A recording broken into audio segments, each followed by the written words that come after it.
Magandang araw mga kaibigan. Bigyan natin ngayon ng reaction, opinion itong post ni Miss Kipi Chu. Tungkol ito sa post ni General Nicolas Torre. I think official Facebook page ni General Torre. May napansin ni Kipi Chu yung grammar. Sabi niya, sweeping and responsive, unity, and moral. So, yung sweeping, moral, accountability is different from modernization. Okay. So, bilib ako sa talino nitong Kipi Chu ba? Reset. Ito po ang post ni General Nicolas Torre. General Nicolas D. Torre updated their cover photo following 3 core pillars of Chief PNP. Pillars, yung haligi. Yung haligi, yun ang nag-maintain ng strength, stability ng building, kaya pillars. Okay, so tatlo. Number 1, swift and responsive public service. So,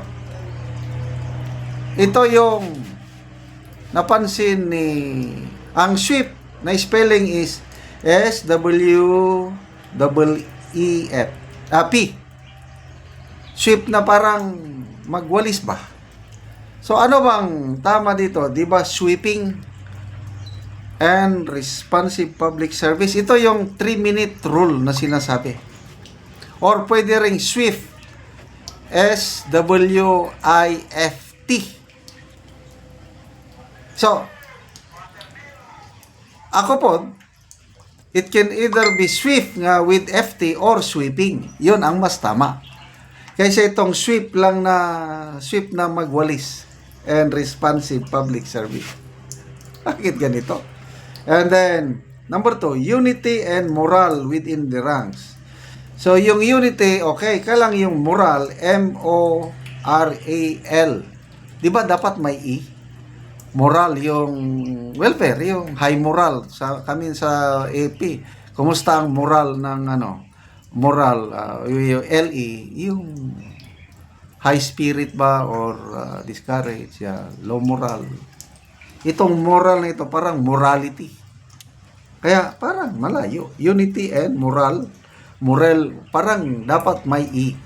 M-O-R-L-E, moral within the ranks. And then number 3, accountability and modernization. So, parang hindi magkamatch yung accountability and transparency. Di ba ganon dapat? Accountability and pwede siguro, professionalism. Kaya lang, modernization. Dapat pang-apat na pillar na sana ito. Kasi hindi related ang accountability at saka modernization. Anyway, these are all opinion. But, speaking of pillars, sana naman, let's give the Chief PNP a chance. Baka naman, may magandang pagbabago na mangyari. How many months pa ba siya? May nagsasabi hanggang 10 months na lang, March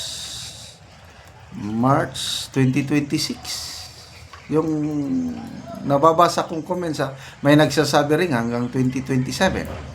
Okay? Ang alam ko, baka sa AFP kasi, na-extend na ng 1 year yung retirement. From 56, ginawang 57, depende sa position o rank mo. Ang alam ko sa PNP, wala pang approve na ganon. Ang alam kong retirement nila, 56 pa rin.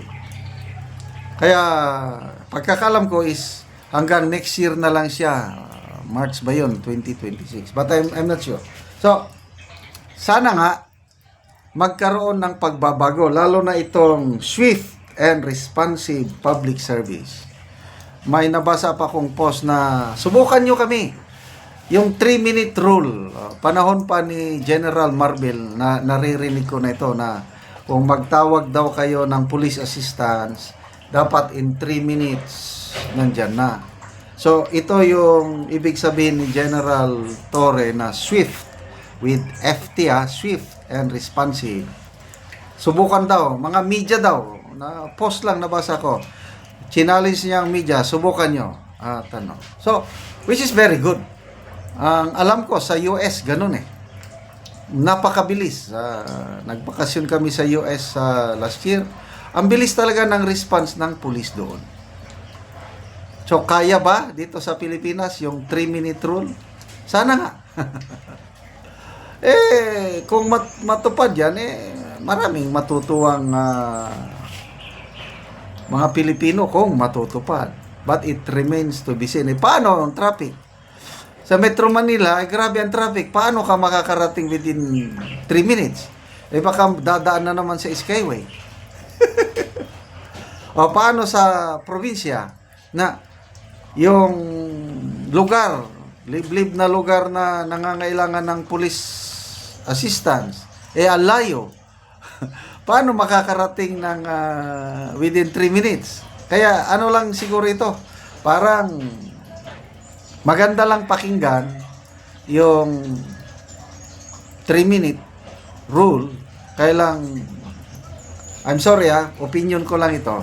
Case to case basis, kung nasa syudad ka at malapit ka sa Camp Crame, malapit ka sa police station, pwede siguro. Kailang kung malayo ka sa police station, pag nasa probinsya ka, wala na, hindi na matutupad yung 3-minute call.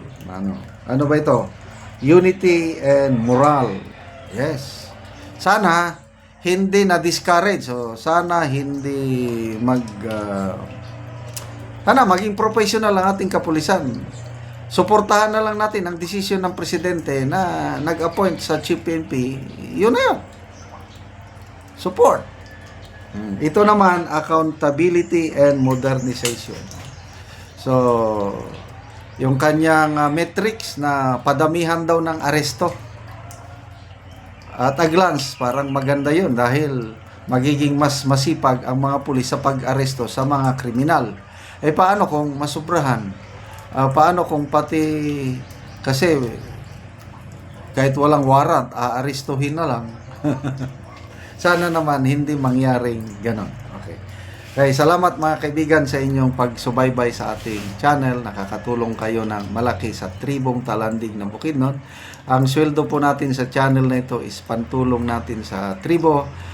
Sa ngayon, namimigay tayo ng libreng yero at pako para maayos ang sira-sirang bahay or makapagpatayo ng bagong bahay ang mga Talaandig na walang sariling bahay. Panoorin nyo ang video na ito. Karon mo na pod ni ang among nakita nga balay na kuan lang kugon lang ang atop og kini na pod ang among tabangan og yero. So mo na gid ni ang itsura sa balay nga kagubaon na gyud.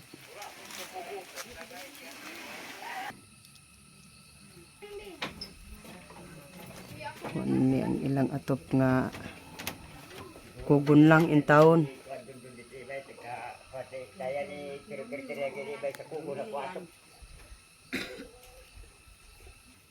Wala ni ang itsura sa ilang yero. Dako na gid kaayo og buslot.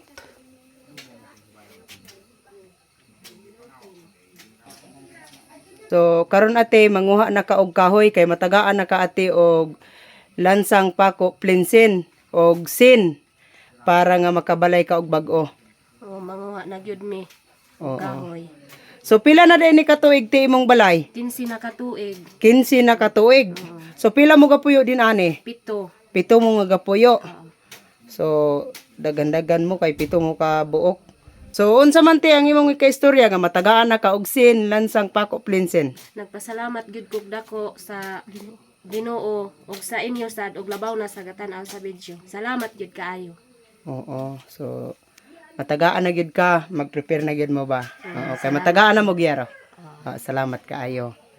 So mo na ni ang hitsura sa ilang balay.